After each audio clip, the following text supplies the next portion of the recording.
Listen. Hey, what up, everybody? It's Mia Banks, and we have another edition of Mia Music Mondays, and I'm really excited. It's not even by mistake. I feel like it's divine intervention that I am interviewing Dee-1, the man, the myth, the creator behind Sallie Mae Back. How are you? I'm doing great right now. I appreciate that introduction, the man, the myth. Let me tell you why I'm so excited, though. It's so crazy that we were able to make this happen. I was at work today, just like, we'll get into your story. I do radio, but we all got a main hustle that you got to pay bills with. And I paid off one of my undergrad student loans. And I was like, oh, how great is this that I get to interview him today? It wasn't, a huge loan, but it was a few $1,000s. And I finally got it down. I paid like $300 this morning, so I'm super excited. Oh, well, you talking to the right man, because I finished paying Sallie Mae Back. Oh my gosh, that's so great. So my sorority sister tagged me on an Instagram video, and I watched it, and I'm like, dang, this is on point. So tell us your story. How'd you get to this viral music video? You went to, I saw Montessori school, graduated high school, you were an athlete, went to Louisiana State University, graduated there, and I'm sure that's where you got the loans from. Yes. So I went to public school my whole life. I never had to pay to go to school until I got to college. Ironically, I had a full scholarship to a bunch of schools out of state. I'm from New Orleans, Louisiana. I had scholarships to schools throughout the country, but for me to go to school in my own state, I ended up having to pay. I went to that school because that's where my girlfriend was going at the time. So, I was a little... You were smitten. Young dude in love. Yeah, you know how that goes. And I got to college, and I was like, well, I'm going to have to take out some loans in order to be able to pay for this because I don't have a full scholarship. So I'm taking out loans. I'm going to school. Meanwhile, as I started taking out loans, I started trying to open up my own businesses and just become an entrepreneur while I was in college. So I was using some of my loan money to try to start a clothing line. I tried to throw parties. Just hustling. I sold Lamborghini doors. Everything, like everything under the sun. And even my music. I used money to try to jumpstart my music career. It didn't work.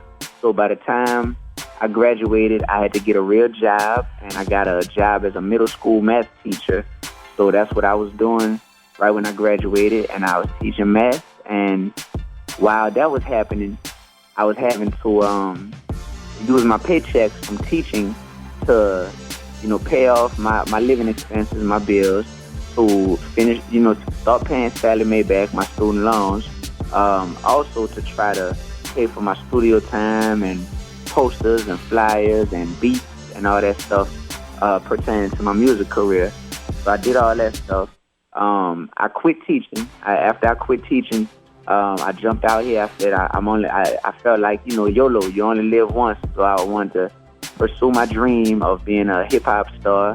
And I got out here and started hustling full time with the music. And I got on my grind for about 3 years that it took me. About 2 or 3 years. I got on my grind. I'm putting out mixtapes. I'm putting out YouTube videos, all that stuff. And I ended up getting signed. I went on tour with a bunch of artists. I went on a bunch of tours. I started making a little bread, and I signed a record deal with Who's RCA your deal with? Records. RCA. Okay. Yeah, and when I signed my deal with RCA, you get an advance when you sign a record deal. So they give you a lump sum of money all at one time. And for me, once I got my advance, I had to ask myself, what am I going to do with this money? And, I'm not bound down to any of the things that keep a lot of us in bondage. I don't care about impressing people with what kind of car I drive. So I still drive my same car. What kind of car is that? It's a 1998 Honda Accord. Talk about it. Yeah, and it has 268,000 miles on it, and that's my baby though. I love it. That's what's up. I'll do you one better. I got an 04 Eclipse with 291. Oh, 291. Oh. Yeah, you got me beat. That's real. And because of that type of stuff though, I didn't feel the pressure to have to buy a car ASAP. I didn't feel the pressure to have to buy a bunch of jewelry and all that stuff. It's like, I'm not bound down by any of those things. If I want that type of stuff, I get it because I want it. But I'm not getting it because that's the cool thing to do, or that's what rappers are supposed to do. So, that being said, I decided to use a chunk of my money all at once, just finish paying Sallie Mae back so that I could stop having that interest accumulate on me every month, because I was making the minimum payments. Right. So I ended up just saying, let me knock this all out at once, and that's what I did. Yep. That's what's up. Can we ask how much you paid off? Is that, not trying to get into your personal business or how much your advance was, but how much was your loan? That's what I was about to say. I kind of rather not say what I paid, because I just don't want people like, oh, so that means he probably got this much. That's real. Yeah. Remember, people, he's still driving a Honda though, so he ain't just balling yet. Maybe not to us, anyways. I'm joking. Yeah, so that's what's up. So I watched the video. I also saw that you had performed alongside Trey Songz in some shows in your past, and that video he has the best friend song. And I read somewhere that his high school principal was in that video, and she later got fired because she was in that video. With your video being college related, and I saw you had some Caucasian, Sallie Mae, the woman playing Sallie Mae. I'm just curious, did anybody lose jobs over being in your video? No, see, I deal with people who love me and who I love. So there's no such thing as a random casting call when it comes to a Dee-1 video. These are all, family and close friends. So we were able to shoot the video on Dillard University's campus. One of my best friends is the president the dean at Dillard University in New Orleans. The lady who was in the video playing Sallie Mae, she is the secretary for a doctor who I do a lot of work with. He's based in Baton Rouge, and he's actually in the video too. He's called the Hip Hop Doc. He's the doctor on the shot where we say he owes $215,000 in loans. That's his secretary. So that's all good. Who was the guy at the beginning of the video when the students, right before you come out and throw your money, like the financial aid office? Yeah. That dude is a clown. That's who that is. He is so funny. He's a friend as well. He's a personal friend of mine. So, he's just a clown, and I knew in real life he works for the city of New Orleans. He works in the accounting department, but he knew that it would be worth it if he took a day off of work, because he wants to be an actor. So it's like, man, look, this ain't no big Hollywood film, but you know what? Come and show your acting skills in my music video. And it allows people to just real talk, because he looked lame like that. He fit that character. The person that got you. Okay, we need your W-2s from 1985 before you even on the earth. Like, he played the role really well. Yeah, that's what's up. So real fast, before we find out a lot more about you as an artist and what you have coming up in the future, your song is so relevant right now. You've got millions of views. I saw you were on The Real recently. How do you feel? We're in an election year, and everybody's talking about, we're going to do this for college students, and we're going to make sure college does this, and we need to eliminate student loan debt. Okay, you're on that side, and you fit the mold of very successful. I'm going to just be blunt. You're a good old black boy, because you went to school, you went to college, you did what we said you should do. And on the flip, now you're a rapper. You're in a stereotypical role. Do you ever feel conflicted with that? Like, you owe it to, you want to be real with your people, but you also want to keep it real. Like, student loans are a mess, to be honest. Yeah, that's why I haven't come out and formally endorsed any of the candidates, because I feel like a lot of them are just, they're saying what they have to say to get elected. I don't think that a lot of them, they've reached out to me and tried to get my endorsement. Wow, on both sides? They see that I got a popping song right now.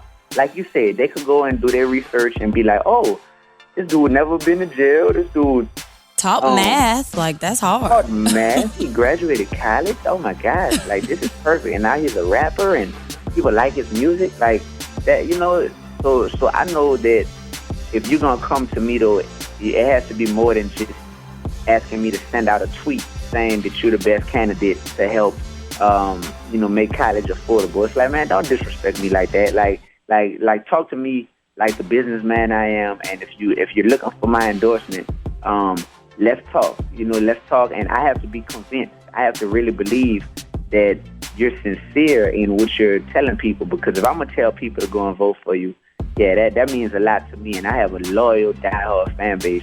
So I've had to ignore some DMs that have come from some of these candidates and their teams that just want me to tweet something out for them. It's like, man, don't diminish, diminish what I do down to just a tweet, man. You know what I mean? Exactly. Are you going to vote? Oh, I'm definitely going to vote. I certainly believe in voting. I think that if we get to the point where we're so disengaged from the political process, then we can't be the same people that complain as well. You know what I mean? I know no candidate is perfect, but I do feel like if I'm going to live in America, I'm gonna vote for president. Okay, that's what's up. So what's next for you, D-1? You got this hot song. You know, you're only as good as your last record, and I don't think you want to be remembered for Sallie Mae Back. Yeah, well, and you know what? I'm glad you said that. Because I'm so much bigger than Sallie Mae Back. And when people go, first of all, go online and I've seen Instagram. I thought you just came out. You got when I Google you, it's like stuff from way in the early 2000s, mid 2000s, if you will. Yeah. So Instagram, Twitter, Facebook, it's at Dee-1 Music, DEE, the number 1 music. And if you go, you'll already see. I got legit followers. I got a legit fan base and following. I've been touring and all this stuff. So for me, this Sallie Mae Back song is turning people on to not only this song but my other music. I have an EP out right now. It's called 3 Years Up. And when I say 3 years up, that means be real, be righteous, be relevant. That's what I live by, and that's what I put out there to the world. Is I try to encourage everyone to be real, be righteous, and be relevant in everything you do in your life. So that's on iTunes and Spotify. And I'm in Atlanta right now. I still live in New Orleans. I still live in the 504, but I'm in Atlanta recording my new album as we speak. So that'll be coming out soon. And I just have so much. Honestly, this was just the first installment of what's about to be a huge year for me. I'm about to drop a new song with Big Crit and Lupe Fiasco. So that's coming up. Yeah, that's coming up soon. We summertime maybe? Nah, it's coming before. This thing gonna be out in the next 3 weeks. Okay, that's what's up. Soon as I wake up, I just go based on how I feel. So when I wake up one day and I'm like, oh, it's time to put it out, I put it out. So that's how I do. Okay, that's what's up, man. So Dee-1, DEE1, and then music is all of your social media handles. And any advice you have for people who started out like you and they're trying to get into the music game? Yes. First of all, I never had an investor. I never had anyone pay for anything when it comes to me and my music. So you have to be able to live below your means so that you can afford to fund your music career, because it's gonna cost money. At a certain point, you're either gonna have to pay for studio time, or you're gonna have to pay for beats, or you're gonna have to pay for videos to get shot, or it's so many costs, and you have to live below your means so that you have extra money to be able to fund your career. If you have to be a self-made entrepreneur like I have been, and that's what I would tell people. Number one. Number two, ask yourself why you want to get into this game. I'm in this game because I know that God has given me a mission, and it's to come in this game and to not be like anybody else. I'm not like, I grew up listening to Juvenile, Lil Wayne, Turk, BG, Master P, Murder. All the New Orleans greats, yeah. Yeah, of course, and I love all of them. I got love for them. I'm friends with a lot of them. But I'm not like any of them as far as my music, and it's because I know I have a reason why I have been put into this game, and I'm sticking to that.